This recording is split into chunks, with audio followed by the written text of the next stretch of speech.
Europe just made a move that could reshape the trajectory of China's aviation ambitions.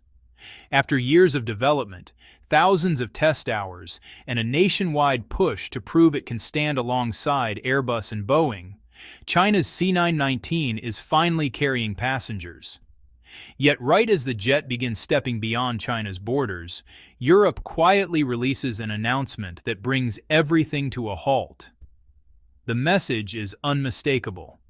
China's new airliner won't receive European certification anytime soon. And this isn't a routine delay. Europe's aviation watchdog now says the C919 needs an additional 3 to 6 years of evaluation, pushing any chance of approval from 2025 all the way to somewhere between 2028 and 2031. For China, that means millions of potential passengers, dozens of routes, and an entire slice of the global market suddenly locked behind a barrier that wasn't supposed to exist.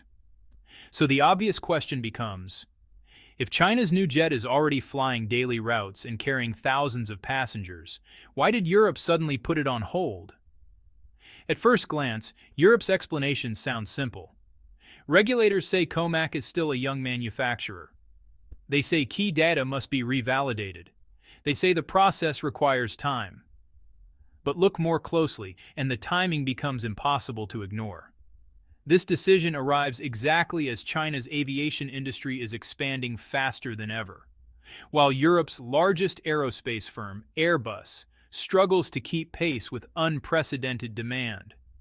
And all while the United States tightens export controls on Western-made engines and avionics used in the C919. The timing alone raises questions. But before breaking down Europe's reasoning, it's worth understanding what China actually built. Because the C919 isn't just a new jet trying to win a few airline orders. It is the first true rival to the Airbus A320neo and Boeing 737 MAX in decades. And for Europe, for the United States, and for the balance of power in global aviation, that makes the aircraft far more significant than just another model entering the sky. To understand Europe's hesitation, we need to go back to the beginning, to what China set out to achieve, how long it took, and why this program matters far beyond airports and airline networks. Because once the scale of the project comes into focus, Europe's sudden pause looks very different. When China launched the C919 program in 2008, the goal seemed straightforward on paper but enormous in practice. Build a large commercial jet capable of loosening Airbus and Boeing's dominance in the world's most profitable aviation segment. At the time, China was importing nearly every major airliner it flew. The country's aviation market was exploding. Airport construction was accelerating even faster. And by 2040, forecasts predicted China would become the world's largest aviation market. Yet every new aircraft arriving in the country was built in Toulouse or Seattle. So Beijing made a strategic decision. If China wanted to control its aviation future, it needed more than airports. It needed its own aircraft manufacturer. COMAC stepped forward with the C919, a narrow-body jet designed to match the Airbus A320neo and the Boeing 737 MAX, same class, similar size, and built for the high-frequency routes that drive airline profits. But creating a jet like this from scratch demands a level of engineering, industrial discipline, and supply chain capability achieved by only a handful of nations. Progress was steady but slow. By 2011, the design was complete. By 2015, the first prototype rolled out in Shanghai. And in 2017, the aircraft finally lifted off for its maiden flight, a moment that made one thing clear: China was fully committed. To meet international standards, COMAC equipped the C919 with many Western systems, not because China lacked domestic alternatives, but because global certification requires proven technology. The jet flies on the GE Safran LEAP 1C engine. Honeywell provides flight controls. Collins Aerospace provides navigation systems. Liebherr, Moog, Michelin, and several major global suppliers contribute to key components. For Europe and the US, this sent a mixed signal. On one hand, China was committing to global aviation norms. On the other, if the C919 reached international markets, Airbus and Boeing would face their first real competitor in 3 decades, one built partly using Western technology. The C919 completed thousands of hours of flight tests. It passed structural trials, wind tunnel testing, high-altitude campaigns, and extreme climate evaluations. And in September 2022, China's aviation regulator granted certification. 8 months later, in May 2023, China Eastern Airlines flew the first commercial passengers between Shanghai and Beijing. Today, the C919 flies daily, with multiple jets delivered and more entering production. China had achieved what once seemed impossible, a domestically built commercial airliner that could stand beside Western models. And if all went according to plan, the next step was straightforward: European validation. This is where the story shifts. Just as the C919 began expanding into new routes, Europe stepped forward with an announcement China did not expect. And here is where the barrier goes up. From China's perspective, the next phase seemed routine. Europe and China had already signed the BASA agreement in 2019, which took effect in 2020. It was designed to streamline cooperation between regulators and create a roadmap for Europe to validate Chinese aircraft. On paper, it was a diplomatic milestone. In practice, it meant COMAC could bring the C919 to Europe by following EASA's certification steps. So when China began commercial service, delivered multiple aircraft, and even expanded international service with daily Shanghai-Hong Kong flights, many believed Europe would complete its own review in 2025. The timeline matched. The agreement supported it. And China consistently emphasized that the C919 was built to global standards. But then Europe delivered its announcement. In April 2025, EASA's executive director Florian Guillermet issued an update that stunned the aviation world. He confirmed the C919 would not be certified in 2025. Not next year, not anytime soon. Instead, EASA said the jet requires another 3 to 6 years of evaluation, shifting potential approval into the 2028 to 2031 window. In commercial aviation, 6 years is an eternity. EASA didn't label it a delay. They called it necessary. They said COMAC is a new manufacturer with limited certification history.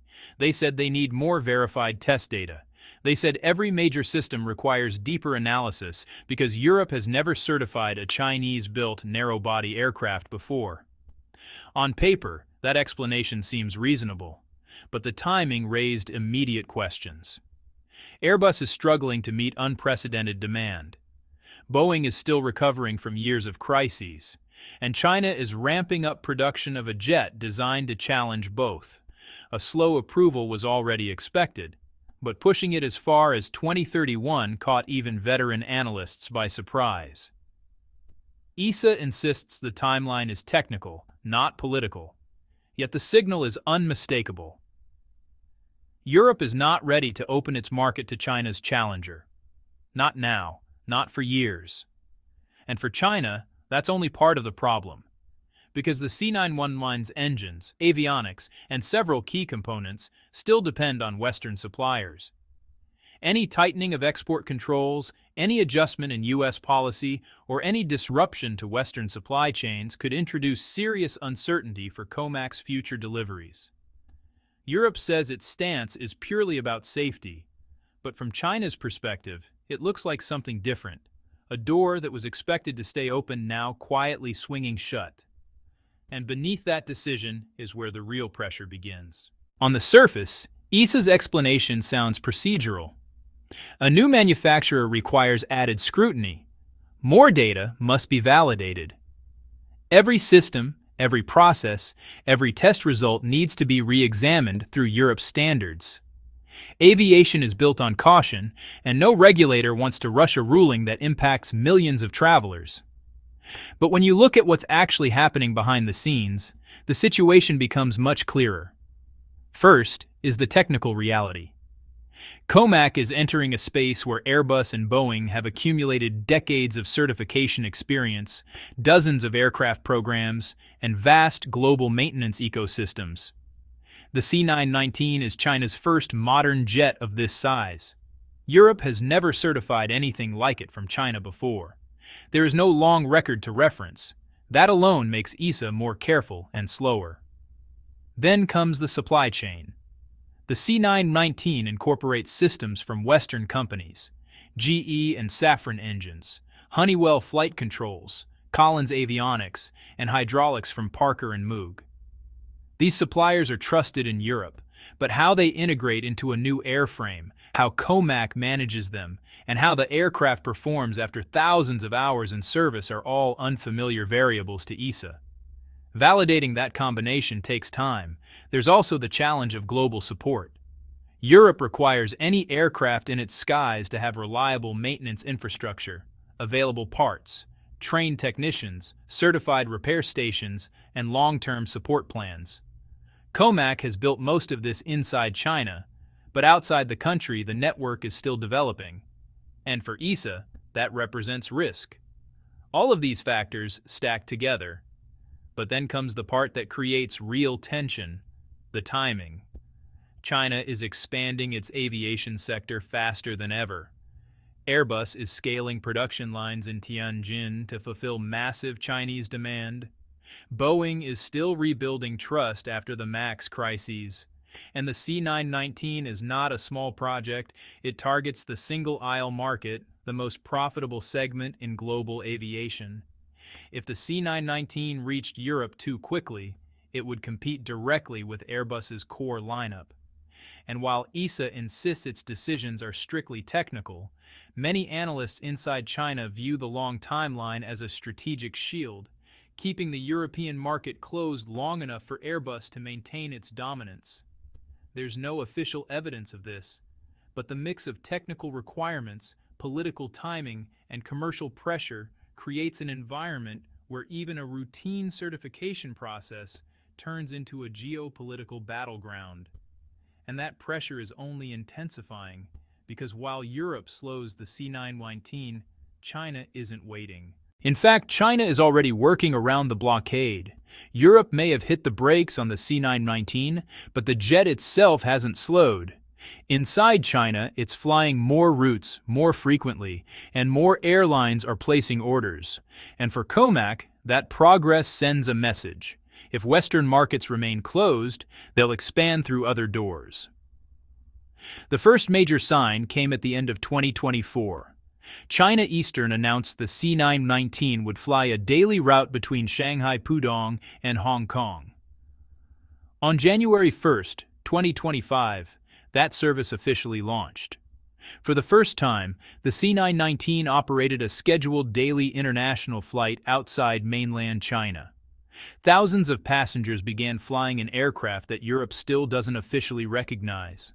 Soon after, interest began emerging from regions few were paying attention to. For China, that's a breakthrough. For Europe and the US, it's a warning.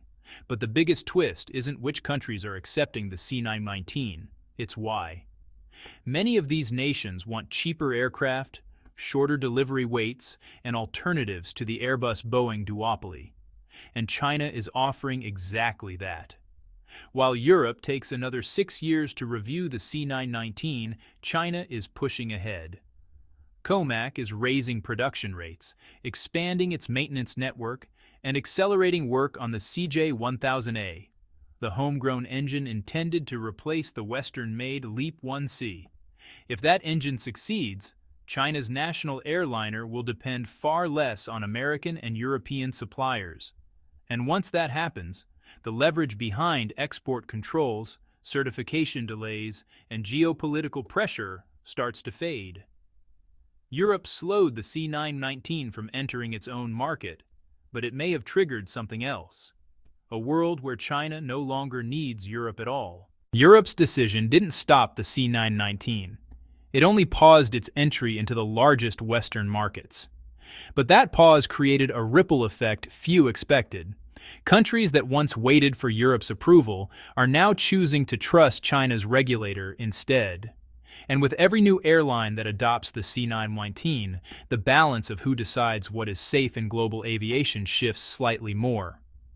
Europe says its timeline is procedural. China sees strategy, but both sides understand one thing.